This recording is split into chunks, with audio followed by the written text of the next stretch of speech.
साठी मी तांदळाचं पीठ घेतलेलं आहे।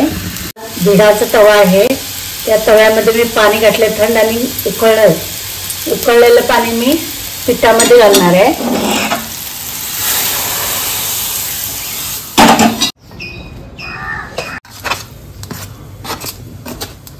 मिक्स करून घ्यायचं।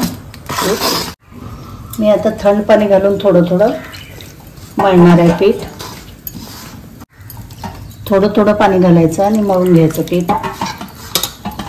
चांगलं मळून घेतलं पाहिजे पीठ। असं बघू शकता, हे गोळा करायचा असा।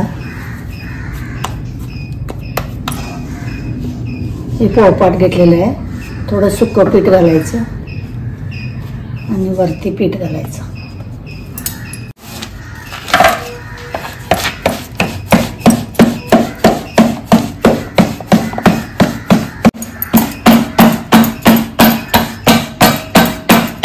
वरची बाजू आहे ना, ती तव्यामध्ये खालती टाकायची।